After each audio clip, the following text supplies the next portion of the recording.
Hey hey yo, dimanapun kalian berada, bagaimana kabarnya? Sehat kan? Di video kali ini saya akan merangkum sebuah film berjudul Carrie yang dirilis pada tahun 2009, menceritakan tentang keadaan bumi di mana pada saat itu bumi sedang dilanda oleh virus mematikan yang dapat menyebar lewat udara, dan sebagian besar populasi manusia di dunia ini telah terkena virus tersebut. Film ini disutradarai oleh dua kakak beradik, yaitu Alex Pastor dan David Pastor. Tanpa banyak bicara di awal video, penasarin? Langsung saja kita ke alur ceritanya.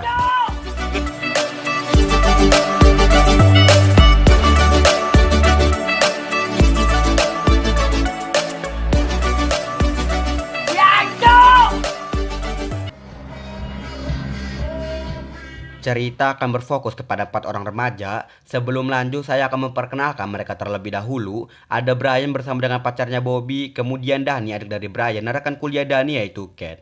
Saat ini mereka berempat sedang menuju ke sebuah pantai yang pernah dikunjungi oleh Brian dan Dani, dikarenakan sebagian besar wilayah daratan di bumi sudah tidak aman untuk didiami akibat virus mematikan yang telah menyebar. Dead or alive?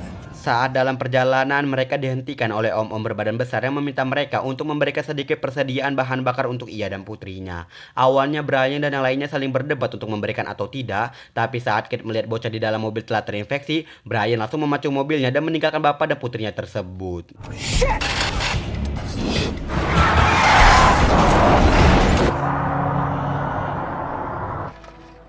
Karena kejadian tadi, mobil mereka mengalami kebocoran di bagian oli yang cukup parah dan tak bisa digunakan kembali. Kemudian mereka pun sedikit berdebat dan memutuskan untuk kembali ke om-om tadi dan berencana mengambil mobilnya secara paksa. Well, we need that car. I know that! We're gonna need your car. Sesampainya mereka di sana, Brian langsung meminta om-om bernama Frank tersebut untuk memberikan mobilnya kepada mereka. Akan tetapi Frank justru memberikan informasi kepada mereka bahwa di sebuah sekolah di kota, sebuah organisasi bernama CDC membuat tempat gawat darurat dan mempunyai serum atau vaksin untuk melawan virus yang sedang menyebar saat ini. Set up some kind of emergency response center. They got a new serum. I got an idea. Mendengar hal itu, Dani mempunyai sebuah ide untuk mengisolasi Frank dan putrinya di dalam mobil dengan membatasi jarak menggunakan plastik. Wanna know a secret? About boys. Singkat cerita, saat dalam perjalanan mereka mendapati sebuah mobil yang terparkir di pinggir jalan. Brian dan Dani pun menghampiri mobil tersebut dengan niat mengambil bahan bakarnya. Saat Dani mencoba mengambil kunci mobil, ternyata di dalam mobil tersebut terdapat seseorang yang sudah membusuk. Dan saat Dani ingin mengambil kunci, tiba-tiba iya, ternyata orang tersebut masih hidup meski dengan tubuh yang sudah membusuk. Malam harinya, Brian dan yang lainnya memutuskan untuk beristirahat semalam. Dan saat mereka semua sedang sibuk dengan kepentingannya masing-masing, tak lama kemudian ada sebuah truk yang tengah mengejar sebuah mobil. Dan saat seseorang keluar dari mobil, ia langsung ditembak sampai mokat saat itu juga.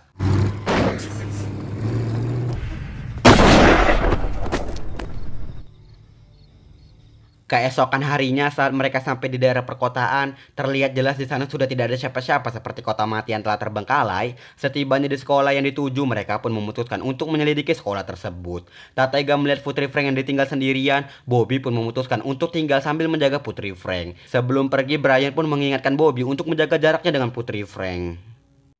I'm serious. Do not get too close. Kemudian Frank, Brian, dan yang lainnya pun mulai menelusuri sekolah tersebut. Tak lama kemudian mereka pun menemui sebuah ruangan yang nampaknya seperti ruangan isolasi para pasien yang telah datang. Di sana juga terdapat seorang dokter bersama dengan beberapa anak kecil. Saat Brian dan yang lainnya menghampiri dokter tersebut, ternyata sang dokter juga telah terinfeksi oleh virus berbahaya. Saat Frank menanyakan di mana vaksin yang pernah dibuat tim CDC, dokter tersebut menjawab bahwa serum yang telah mereka buat hanya dapat menetralkan virus selama 3 hari, dan setelahnya seseorang yang telah disuntik akan merasakan sakit yang amat menyakitkan. 3 days it stabilized the patient's prolonged sickness and pain for 7 years. Dokter tersebut juga berencana untuk menyuntikkan sebuah zat kimia bernama kalium kepada dirinya dan anak-anak yang ada di sana, di mana yang kita tahu jika di dalam tubuh kita terdapat kadar kalium yang berlebihan dapat mengganggu aktivitas organ tubuh kita, terutama jantung, yang berkemungkinan besar jantung kita akan berhenti berdetak dan memindahkan kita ke dunia sebelah. Frank pun sempat mengecam tindakan dokter tersebut, tapi saat sang dokter memberikan sebuah alasan, yaitu ini merupakan pilihan terbaik untukku dan anak-anak ketimbang kami mati secara membusuk. Sometimes choosing life Kemudian scene beralih ke Bobby dan Putri Frank yang tengah bercanda gurau, tapi tiba-tiba Putri Frank mengalami sesak nafas yang membuat Bobby bingung untuk menolongnya atau tidak. Tapi karena sifat kemanusiaan Bobby yang tinggi, ia pun membantu Putri Frank tanpa memikirkan protokol, di mana saat Bobby memberikan bantuan oksigen, Putri Frank tak sengaja batuk darah dan mengenai beberapa bagian tubuh Bobby.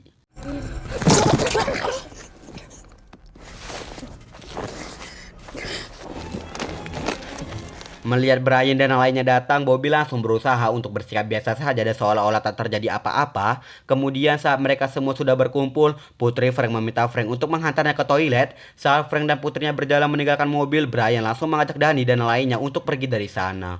Frank sendiri sebenarnya sudah tahu bahwa mereka akan meninggalkannya, tapi di sini Frank tak ingin ambil pusing dan akan memasrahkan semuanya kepada Yang Maha Kuasa. Get in. Hey, what was that song? What was that song Mr. Stevens taught?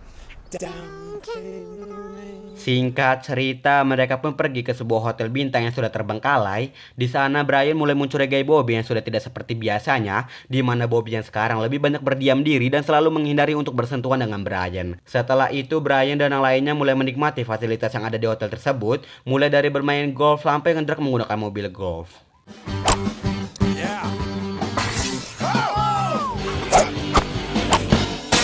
Malam harinya saat Danny dan Kate sedang jalan bersama, mereka menyadari bahwa ada beberapa orang yang datang ke hostel tersebut. Danny dan Kate pun sempat mencoba untuk melarikan diri dari mereka, tapi pada akhirnya Danny dan Kate harus tertangkap oleh mereka.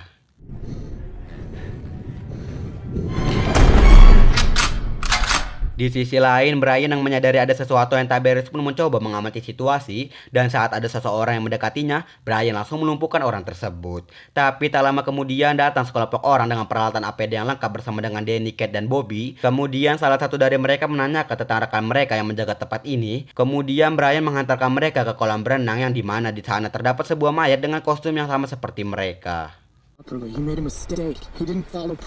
Kemudian mereka pun menyuruh Brian dan Danny untuk pergi, tapi Bobby dan Kate harus tinggal bersama mereka. Sempat terjadi persetegangan, kemudian geng APD pun menyuruh Kate dan Bobby untuk membuka pakaiannya. Dan saat Kate dan Bobby membuka pakaiannya, seperti yang kita duga bahwa Bobby telah terinfeksi akibat terkena darah dari Putri Frank tadi. Mengetahui hal itu, para anggota APD itu pun menyuruh mereka semua untuk pergi dari sana saat itu juga.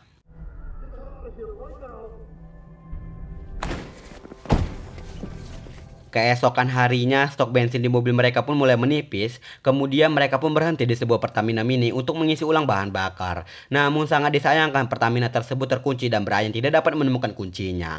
Saat itu juga Danny mencoba berbicara dengan Brian mengenai kondisi Bobby, dan Brian dengan berat hati mengambil keputusan untuk meninggalkan Bobby di sana, ketimbang mereka semua mati tertular virus mematikan tersebut. Untung udah dicicip, kan gak rugi. Wiu. I said get out.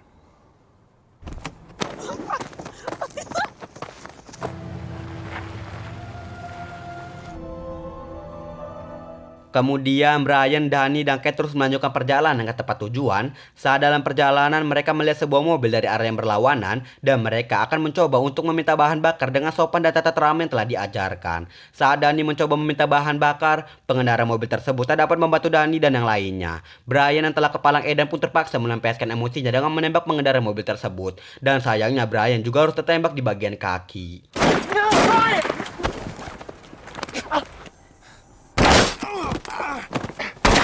What are you doing? Singkat cerita, setelah mereka mengambil bensin dari mobil tadi, Danny memutuskan untuk mencari kotak P3K untuk memberikan pertolongan pertama kepada Brian karena luka tembaknya tadi. Saat melihat sebuah rumah, Danny mencoba untuk masuk ke rumah tersebut. Saat baru pertama masuk, Danny langsung dikejutkan dengan sebuah mayat yang memberikan senapan ke arahnya. Kemudian Danny terus menelusuri rumah tersebut berharap ada kotak P3K di sana. Saat Danny masuk ke sebuah kamar, kita akan diperlihatkan seekor anjing yang tengah memakan tubuh seseorang yang telah membusuk.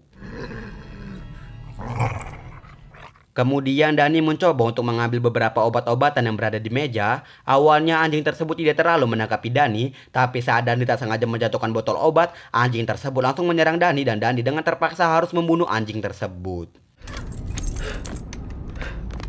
Selanjutnya Danny pun segera memberikan pertolongan pertama kepada Brian, dan saat Brian membuka celananya ternyata Brian telah terinfeksi oleh virus mematikan ini. Nah loh, setelah mengobati Brian, Danny pun memberitahu Kate mengenai kondisi Brian saat ini. Singkat cerita, malam harinya saat Dani dan yang lainnya sedang beristirahat, Dani memanfaatkan hal tersebut untuk mengambil pistol dan kunci mobil yang dipegang oleh Brian.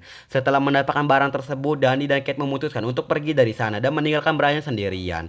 Namun sangat disayangkan ternyata kunci yang diambil Dani merupakan kunci yang salah dan kunci aslinya masih berada di tangan Brian. Brian yang mengetahui bahwa dirinya sudah tidak akan selamat pun memberikan dua pilihan kepada Dani, yaitu menembaknya di sini atau mengizinkannya ikut bersama Dani. Karena Brian pribadi tidak ingin mati dengan cara membusuk. Dani yang mendapatkan pilihan tersebut pun nampak bingung dan tak tega jika harus membunuh kakak kandungnya sendiri. Namun Dani tak punya pilihan lain dan harus tabah menghadapi dunia yang keras ini. Shoot me.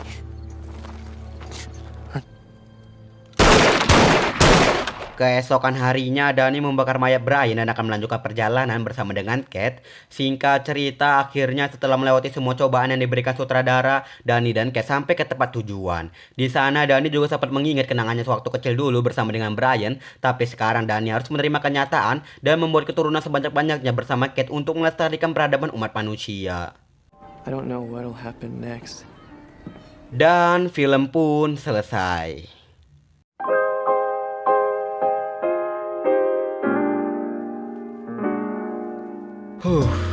Secara jalan alur cerita, film ini cukup menegangkan dan berkali-kali memainkan emosi saya saat menonton film ini. Tidak dijelaskan secara pasti bagaimana dan apa penyebab virus ini muncul.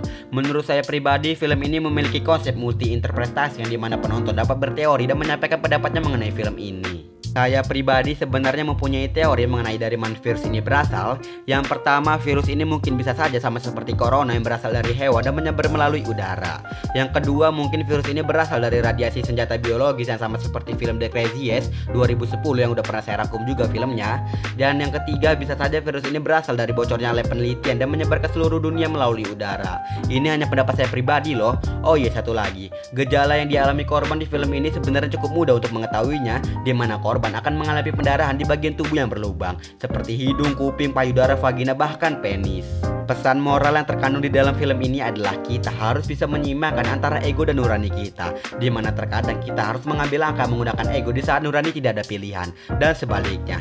Beratnya kata-kata saya, intinya gini, film ini bukan tentang baik atau jahat, melainkan ego dan nurani kita. Di sepanjang film kita akan terus diperlihatkan tentang perbedaan pendapat antara Brian dan Dani, di mana Brian lebih mementingkan egonya dan Dani lebih menggunakan sifat kemanusiaannya. Namun berkat ego Brian, Dani bisa sampai ke tempat tujuan, di mana jika Brian tidak ada, mungkin Dani tidak akan bisa sampai dan telah lama mati akibat sifat kemanusiaannya. Paham kan? Terkadang hal yang buruk merupakan pilihan yang terbaik untuk kita. Saya Al izin undur diri, sampai jumpa di video selanjutnya.